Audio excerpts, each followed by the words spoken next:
Bonjour, on se retrouve aujourd'hui pour un nouveau tuto sur Logic Pro 10 débutant où il sera question de la fenêtre principale. Alors avant toute chose, donc on va charger le projet démo, parce que là on aura plusieurs éléments qui nous permettront de travailler correctement. Voilà, alors avant de commencer, on va aller dans les préférences générales et on va dans l'onglet Avancé et on va désactiver les fonctions d'outils avancés. Pourquoi? Parce qu'effectivement, là, on est dans une phase d'apprentissage, donc il y a des choses qui nous permettent d'aller plus loin dans la réflexion et dans le travail, mais je vais les désactiver de façon à ce que, voilà, hop, vous voyez, ça boot directement, il y a des fonctionnalités qui ont disparu, qui vous seront utiles après, mais je les désactive pour l'instant pour pas compliquer l'affaire, d'accord? Donc, nous voici dans notre projet, avec plein de choses, voilà, il y a plein de choses de partout, on a plein de clips de partout, on ne sait pas trop comment ça se passe. Alors, je vais vous faire une description déjà des éléments que compose toute cette fenêtre. Alors, ici, on a ce qu'on appelle, là où il y a tous nos arrangements, nos régions, on a ce qu'on appelle la zone de piste. Ici, nous avons la barre de commande. Ici en bas, on a ce qu'on appelle soit les commandes intelligentes ou la zone de l'éditeur, on verra ça ensuite. Et ici, on a l'inspecteur. Alors, dans la zone de piste, ici, c'est là où on va enregistrer donc tous nos arrangements, aussi bien audio que MIDI, que la piste du batteur, que les Apple Loop. Vraiment, c'est là où on aura tous nos éléments qu'on va copier, coller, glisser, déplacer, etc. Hein. Donc c'est ici tout ce que vous voyez, ces petits clips, ces petits rectangles, c'est ce qu'on appelle dans le jargon de Logic des régions rectangulaires. On va appeler ça des régions, ou des clips, mais bon, ça s'appelle des régions. Ici, dans la partie supérieure, on a la barre de commande. Alors, ceci permettra plusieurs choses, notamment de se promener avec le curseur de lecture sur des endroits précis de la timeline de lecture. Donc ici, on a le bouton avance, retour au début, là, avance où on recule. Là, on a la lecture, l'enregistrement, la boucle, etc., les métronomes, les décomptes, des informations, on reviendra plus tard là-dessus, sur le battement par minute, la position du curseur dans la timeline, la signature, etc. Bon, après, des possibilités de régler l'affichage, soit par rapport à, si on veut, un compte d'heures, de temps, ou de temps et projet, etc.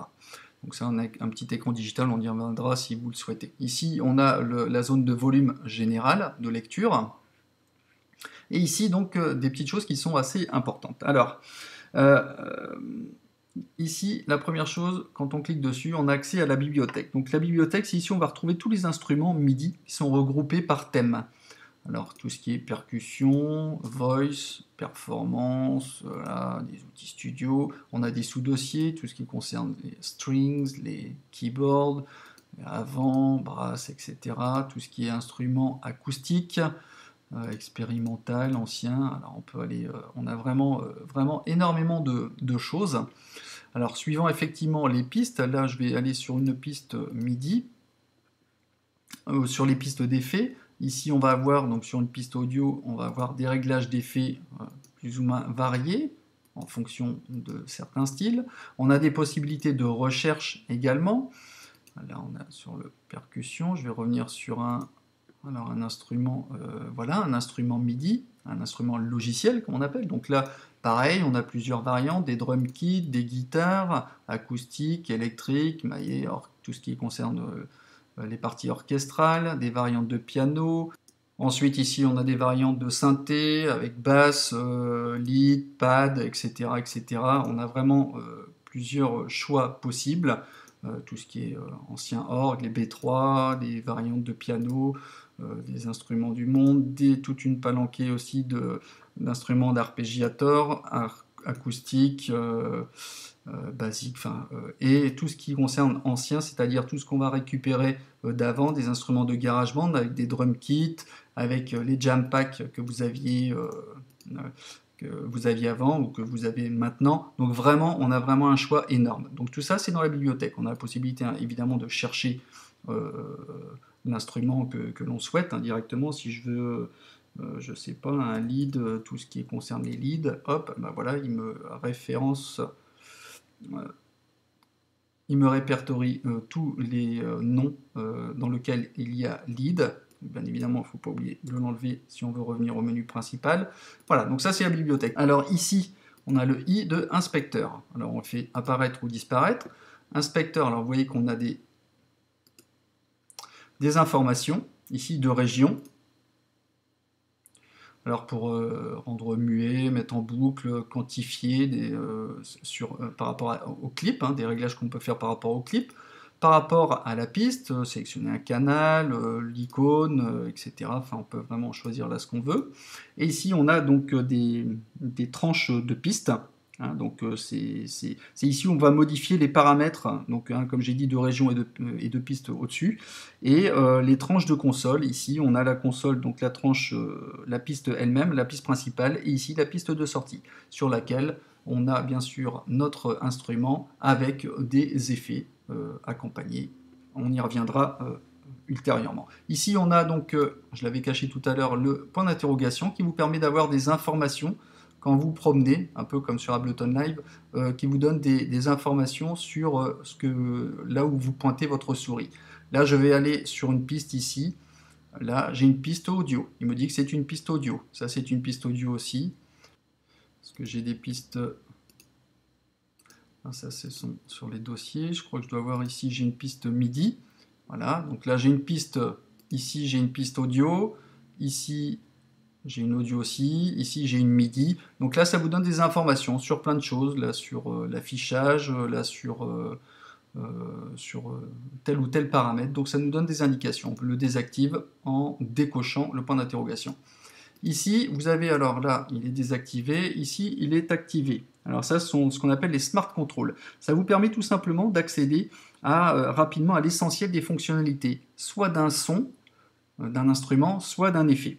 Donc là, vous avez des réglages directement accessibles. Après, vous avez donc là la table de mixage, que vous pouvez agrandir ici. Vous voyez, quand la flèche se transforme comme ceci, vous pouvez l'agrandir. Et là, on a accès donc à plusieurs choses, au volume de chaque piste, au panoramique, c'est-à-dire gauche et droite pour chacune des pistes. On peut muter, c'est-à-dire rendre inaudible la piste, soit la mettre en solo, c'est-à-dire n'entendre que celle-ci. Donc on a par rapport à notre projet, donc pour chaque piste, une tranche de console principale avec une auxiliaire et une sortie, ce qui nous permet d'éditer, justement d'ajouter, comme on l'a vu tout à l'heure dans l'inspecteur, d'ajouter des effets particuliers, soit sur l'auxiliaire, soit sur la piste principale, et de multiplier les possibilités pour donner de la dimension à notre son.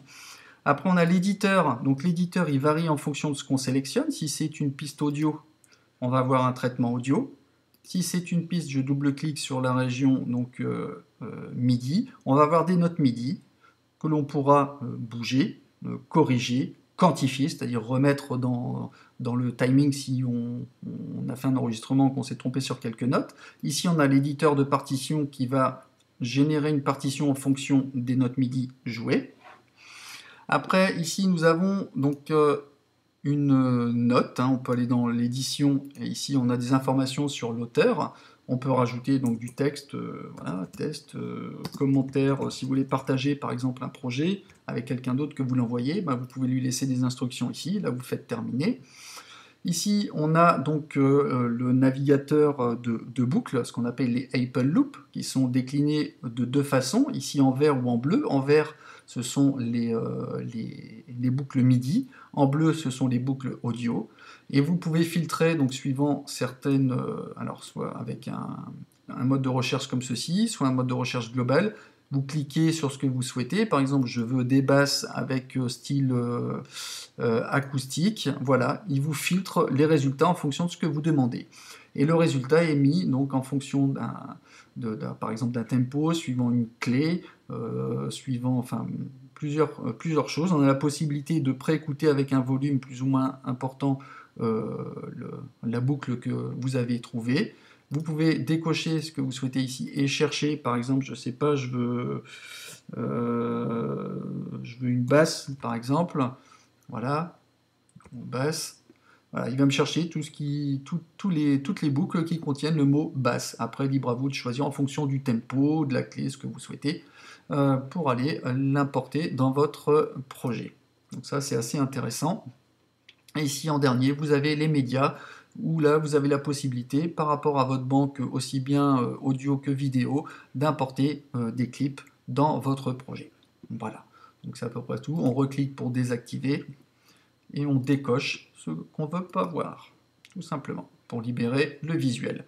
Voilà, donc c'est à peu près tout sur les fenêtres, hein. C'est beaucoup de choses, je vous ai dit beaucoup de choses d'un seul coup, mais n'ayez crainte, on verra ça lors de notre composition de A à Z d'un morceau. On reviendra bien évidemment en détail sur tous ces éléments-là qui sont vraiment indispensables pour créer une composition de A à Z.